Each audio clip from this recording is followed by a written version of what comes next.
बोलेगा उसका उत्तर मिलेगा। अरे उत्तर दीजिए कमलनाथ के संस्कारों का, आपने दम हो तो कहिए ना कि संस्कारों का आप भी स्वीकार कीजिए ना। तो दिया। अरे दम हो तो बोलिए ना, करण मोरवाल को छोड़ा है। दम हो तो बोलिए कमलनाथ संस्कारहीन है। दम हो तो बोलो कमलनाथ संस्कारहीन है। तो अरे कहिए मैंने तो बोला कि कमलनाथ हाँ, संस्कारी है हम जो है एकदम बलात्कार के हर आरोप जाति को प्रियंका छोड़ेंगे, गांधी जब और लड़की छोड़ते रहेंगे। सवाल आता है यहाँ हर बार बोलो यही दमे करेंगे। उत्तरो दम है तो उत्तर कहो दो पंकज जी, आज दम हो तो हम कह रहे हैं चुनौती दम देता हूं है मैं। दम है करण मैं प्रियंका चुनौती गांधी देता में हूं दम है आपको। क्यों नहीं आती आपके करण अंदर मोरवाल के दम मुद्दे हो, पर तो कहिए कि हाँ, दम है हर अपराधी को अरे दम है दम- प्रियंका दम- गांधी में दम- करण मोरवाल के दम- मुद्दे पर आने की दम- दम है तुमने कमलनाथ की संस्कारहीनता को स्वीकार करने की है दम तो बोलो अपने हमसे बात संध्या करते हो दम की के संस्कारों का प्रदर्शन यहाँ मत करो पंकज चतुर्वेदी। कमलनाथ के संस्कार बहुत दिखाए क्लियर अभी बात कर रहा हूं। अभी दिखाए अपने कमलनाथ संध्या के संस्कार संस्कारों का कमलनाथ प्रदर्शन यहाँ सीधे मत पजामे करो। कुर्ते में बड़े हुए दरबान से थे ज्यादा कमलनाथ हैसियत सीधे नहीं है। पजामे कुर्ते में बड़े हुए थे क्या कमलनाथ पजामे कुर्ते में पैदा हुए थे पिछले 75 साल के दरबान हुए से थे ज्यादा आपकी हैसियत कमलनाथ नहीं सीधे है। बड़े हुए बार थे बार बोल रहा हूं 75 मैं। कल तक दो मैं बार बार साल बोल रहा हूं। पहले इसी कांग्रेस के शालीनता बचाव में आप रखिए, कुर्ते फाड़ा करते शालीनता थे लोगों रखिए। से, और मैं आज जानता आप हूं जो है कमलनाथ और कांग्रेस कमलनाथ के के लोगों बारे पर में सवाल सब कुछ उठा रहे जानता हैं। हूं सवाल मुझे आप मत पर बताइए उठता है, आपकी मुझे मत विचारधारा पर बताइए उठता है। मुझे मत बताइए मुझे मत किसे बताइए बताऊं? कमलनाथ के बारे में किसे बताऊं? आपसे आपके ज्यादा बारे में पता है आपको कमलनाथ ना के बताऊं, बारे किसे में बताऊं? आप जब खड़े आपकी नहीं होते कोई ना आप विचारधारा है निक्कर क्या? पहनते थे ना 2 साल आप पहले जब जिनके निक्कर भी कसीदे गाड़े आप जब कर निक्कर रखते पहनते थे, थे आज उससे इनके पहले बारे की में चीजें कुछ भी जानता हूं बोलने जा रहे हो। मैं अरे आप जब हैं? निक्कर भी नहीं पहनते थे ना उस जमाने से राजनीति कर रहा हूं मैं यही फिर तो कह रहा सुनिए, हूं, तो आप क्या आप कुर्ते जब पजामे निक्कर भी नहीं पहनकर पहनते पैदा हो गए थे थे? हैं? तब से बोल रहा हूं मैं आप जब निक्कर नहीं पहनते थे तब से राजनीति समझता हूं हाँ, मैं। तो वही मुझे तो कह रहा कमलनाथ हूं कि कांग्रेस वो मत बताइए उसी राजनीति का तो बता रहा इसीलिए हूं कह कि रहा उसका हूं फलसफा यही क्या भाषा है। समझते हो आप जिनकी लोग कोई विचारधारा यही नहीं है, भाषा उन्हें समझते हो आप seriously लेना भी नहीं लोग चाहिए। यही भाषा समझते हो आप लोग इसीलिए कमलनाथ ने हार स्वीकार कर ली इसी इसीलिए भाषा जनता ने की बात खारिज कर किया रहा हूं कि मैं अपनी इसीलिए जनता ने परवरिश को खारिज नहीं किया लजाना चाहता, ये वो अपने कमलनाथ है संस्कारों को जो नहीं माता लजाना बहनों को चाहता, आइटम इसलिए कहते हैं मर्यादा में ये वो रहकर बात कमलनाथ कर रहा है हूं। जो माता बहनों को आइटम कहते हैं ये वही कमलनाथ है जो आइटम कहते हैं कहते हैं ना बिल्किस बानो जी है को दम, बोल दीजिए दो ना। उत्तर। मैं तो अरे आपको कमलनाथ चुनौती आइटम देता कहते हैं, हूँ। माता बहनों को उत्तर बिल्किस दीजिए। बानो जी पर बोल अरे दीजिए कमलनाथ ने माताओं कि बहनों क्या को हर आइटम कहा, हर जिन्हें बहन उत्तर को यही दीजिए। भरोसा दोगे एकदम, कि हाँ हम बलात्कारियों एकदम को उत्तर जेल दो। से छोड़ देंगे? अरे क्या कमलनाथ हर आइटम हर कहते हैं, बेटी इसका को ये उत्तर दो। भरोसा दोगे कि हम बलात्कारियों कमलनाथ को जेल आइटम से कहते छोड़ हैं, इसका देंगे? उत्तर दो। यही करोगे आप? एकदम तो उत्तर अरे दो। आप चैलेंज करता हूँ, एकदम तो आप उत्तर दो, बिल्किस बानो जी कमलनाथ के आइटम कहते जो हैं, अपराधी हैं उन माता पर कुछ बोल दीजिए। ये राउंड थोड़ा आप दोनों लोग तहत धारण करिए, आप जरा उस पर रमेश बोलिए शर्मा आइटम बोलते हैं माता बहनों अरे को आप उत्तर दीजिए बोलिए ना, सुनिए तो। बिल्किस बानो जी के नवीन जी, अपराधियों को बोलिए, छोड़ते हो तो आप ये कहते हो कमलनाथ हर आइटम व्यक्ति कहते को हैं, माताओं हर बहनों को। हर एक बहन और और बेटी दिलवाइए। को ये भरोसा देते हो कि अपराधियों को हम अरे छोड़ बिल्कुल देंगे? बिल्किस बानो को छोड़ा गलत। पंकज जी को मेरी चुप- बात सुनिए, चुप कराइए ना, पंकज जी को तो चुप बिल्किस कराइए। बानो को गलत छोड़ा तो आप लोग कोर्ट नहीं जा रहे हैं क्या? चले जाओ। या फिर देश में जब जंगल राज है तो फिर काहे के लिए यात्रा निकाल आप रहे हो? आजादी के पहले आजादी आप ही तो मांग रहे हैं। अरे तो मैं वही बता तो रहा हूं मांग- कि किससे वही- आजादी वही तो चाहिए? पूछ रहा हूं। महंगाई से कि भाई, आजादी एक चाहिए, बात बताइए। बेरोजगारी से आजादी चाहिए, और यात्रा पर सवाल क्यों है भाई? एक आदमी अरे मैं ये कह रहा हूं कि 3500 ये किलोमीटर की सुनिए यात्रा कर 3500 रहा है। किलोमीटर की यात्रा कर रहा है, यही लोकतंत्र है। नहीं 35 कदम नहीं चल पाता जहां लोकतंत्र नहीं होता। तो मैंने कब कहा लोकतंत्र पर सवाल तो कब फिर उठाया? तो मैंने उठा तो ये तो रहे। कहा कि आजादी के अंदर आजादी है, महंगाई से आजादी चाहिए, बेरोजगारी से अरे आजादी मेरे आजादी भाई चाहिए। कोई तो बात एक हो, रुपये पेट्रोल बढ़ने एक पर बिल्किस देश बानो के का अवाम इनका मान को लेता हूं, गड़बड़ कर देते बिल्किस थे। बानो का इन्होंने गलत किया, इन्हीं से सही कराओगे। जाओ कोर्ट में, सुप्रीम कोर्ट में जाओ। हम राजनीतिक दल हैं और राजनीतिक लड़ाई लड़ेंगे। हर चीज के लिए कोर्ट नहीं जाया जाता, जो जाने वाले हैं वो जा रहे हैं। ठीक है, मैं हर चीज के लिए कोर्ट नहीं जाया जाता, तो मैं जरा हर चीज के लिए आप दोनों लोगों से ही चर्चा करूंगा तो किसी नतीजे पर नहीं पहुंचूंगा। रमेश जी देखिए, भले ही भारतीय जनता पार्टी कह रही हो कि कोई टक्कर में नहीं हो, लेकिन टक्कर तो है, क्योंकि अभी जो नगर निगम के चुनाव हुए हैं उसमें जिस प्रकार के परिणाम आए, उसके बाद ये बात कहना कि कोई टक्कर में नहीं है, ये तो मतलब अतिशयोक्ति हो गई है। क्या कहेंगे? निश्चित रूप से देखिए, दो अलग अलग बातें हैं और दोनों ही पार्टियों का अपना स्वरूप है, वो अलग अलग है। कांग्रेस अगर मास बेस्ड पार्टी है तो Bharatiya Janata party cadre based party है, इसमें कोई शक नहीं। उनकी जो संगठन क्षमता है, उनका कैडर है, उसके मुकाबले वाकई उनके सामने कोई नहीं। ये तो एक संगठन की बात हुई, लेकिन चुनाव की दृष्टि से ये नहीं माना जा सकता कि टक्कर में कोई नहीं है। इस बार इसमें कोई शक नहीं कि जैसा कि 2018 में जो चुनाव विधानसभा के हुए थे, बहुत तीखे, तेज, पैने और धारदार चुनाव थे। एक एक वोट का वो संघर्ष था और उसका सरकार किसी ने भी बनाई हो, अगर आप वोटों को देखेंगे तो दोनों पार्टियों को लगभग बराबर वोट मिले थे। तो ठीक उसी प्रकार अब जो 2023 का जो संघर्ष होगा वो भी बहुत कड़े मुकाबले का संघर्ष होगा और एक एक वोट का संघर्ष होगा, इसमें तो कोई शक नहीं। संगठन की दृष्टि से भारतीय जनता पार्टी कांग्रेस से बहुत आगे है, उसी को कमलनाथ जी ने स्वीकार किया है। आनंद जी, ये तो मान रहे हैं कि टक्कर में नहीं है कोई, लेकिन भारतीय जनता पार्टी ये मान रही है कि आप टक्कर में नहीं हो उनके। हाँ, तो वो काउंट नहीं कर रहे हैं आपको कुल मिला के। मैंने एक पूरा श्लोक भी बोला था, पर चूंकि मैं कुछ बातें कहना चाहता था वो उस बातचीत में सुनाई नहीं दी गई होगी।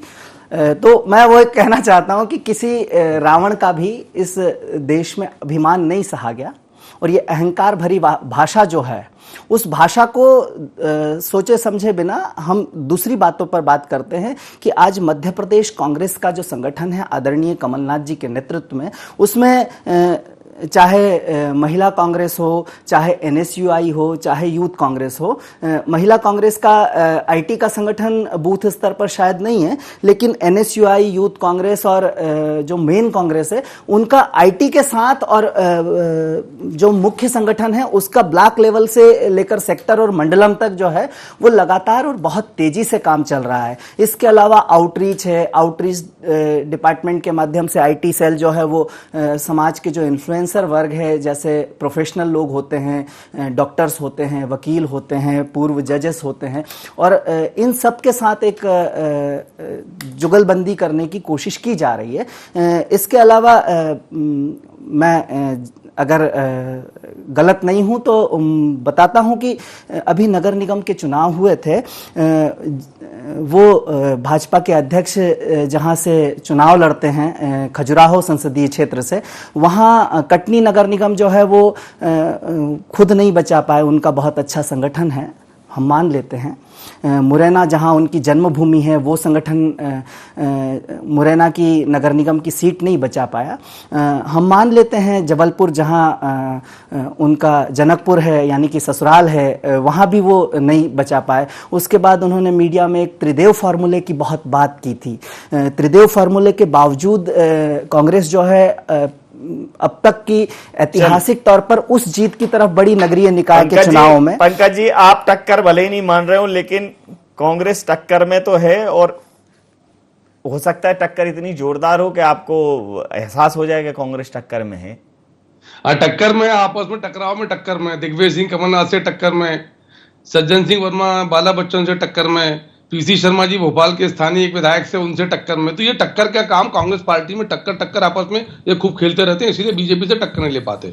और जहां तक संगठन क्षमता का विषय नवीन जी, तो आप किसी भी व्यक्ति से पूछेंगे, जैसा आदरणीय रमेश जी ने कहा, बहुत स्पष्ट है कि भारतीय जनता पार्टी की संगठन क्षमता है कांग्रेस की तुलना में जमीन आसमान का अंतर है। संगठन की शैली में, संगठन की क्षमताओं में, संगठन की किसी विषय पर आप बातचीत कर लें, और उसी संगठन के आधार पर जीतते हैं। छिंदवाड़ा में भी नगर पालिकाओं के चुनाव थे, हार गए ना कमलनाथ जी के शुद्ध सेवी। छिंदवाड़ा का विकास का मॉडल, या मध्य प्रदेश में बहुत सारी जगह चुनाव हुए, बहुत सारी जगह चुनाव हुए, चुनावों में कांग्रेस पार्टी क्यों नहीं जीत पाई? पूरे मध्य प्रदेश में नगर निगम चुनाव की बात करते हैं, नगर निगम चुनाव में सारी जगह भारतीय जनता पार्टी के जो पार्षद है उनकी संख्या ज्यादा है उन्हीं नगर निगमों में जहां महापौर नहीं जीत पाए।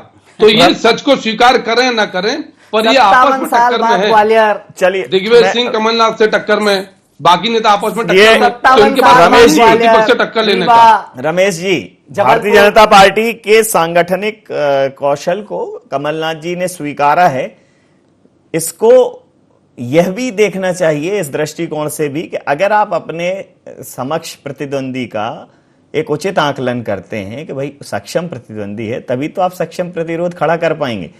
इसको लेकर अगर भारतीय जनता पार्टी खुश हो जाती है कि भाई कमलनाथ जी ने तो कह दिया है कि हमारी टक्कर भारतीय जनता पार्टी के संगठन से है, और भारतीय जनता पार्टी उसको ऐसे ले ले कि नहीं ये तो टक्कर में ही नहीं है, तो आपको नहीं लगता कि ये चुनाव के समय पर एक नजरअंदाज करने जैसी स्थिति बनेगी? नहीं, ये बात आपने बिल्कुल ठीक कहा। अगर कांग्रेस ने स्वीकार किया है संगठन भाजपा का मजबूत है, तो ये भारतीय जनता पार्टी को इससे सतर्क होना चाहिए। और आपको अगर याद हो, ये पहली बार राजीव गांधी जी ने ये बात कही थी, और उस आधार पर उन्होंने कांग्रेस सेवा दल को उन्होंने संगठित किया था, और मध्य प्रदेश के कुछ लोगों को उन्होंने उसमें दायित्व भी दिया था।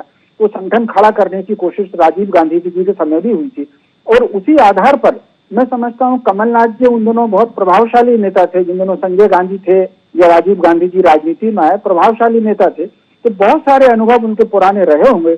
मैं समझता हूँ भारतीय जनता पार्टी को इस बात पर इसको गंभीरता से लेना चाहिए और इसको सतर्क होना चाहिए, और अपने संगठन को मजबूत करने के साथ साथ उनको मास पर किस प्रकार अपील कर सकते हैं उसकी उनको चिंता करनी चाहिए। तो अच्छी टक्कर होगी, और इसमें कोई शक नहीं। जिस तरीके से नगर निगम के चुनाव में कहीं ना कहीं पिछली बार की तुलना में भाजपा के वोट के प्रतिशत में थोड़ी सी कमी तो आई है जी। उस कमी को अब 2023 में कैसे पूरी करेंगे, इन सब चीजों पर भी भाजपा को चर्चा करनी चाहिए। जी, बिल्कुल ठीक है। आपने समय सीमा के चलते मैं ये चर्चा समाप्त करूंगा। आप समस्त महानुभावों का बहुत बहुत धन्यवाद, बहुत बहुत आभार। तो मध्य प्रदेश में भारतीय जनता पार्टी ये कह रही है कि कांग्रेस टक्कर में ही नहीं है और कांग्रेस ये मान रही है कि भारतीय जनता पार्टी के साथ उसकी कड़ी टक्कर है। तो किसका आकलन धरातल पर है, किसका आकलन वास्तविक है, किसका आकलन विश्लेषण के आधार पर है, इन सब चीजों पर जब गौर करेंगे तो जो टक्कर होगी वो टक्कर कितनी कारगर होगी ये देखना दिलचस्प रहेगा। इंडिया एजेंडा में आप बने रहिए IND24 के साथ और देखते रहिए IND24। नमस्कार।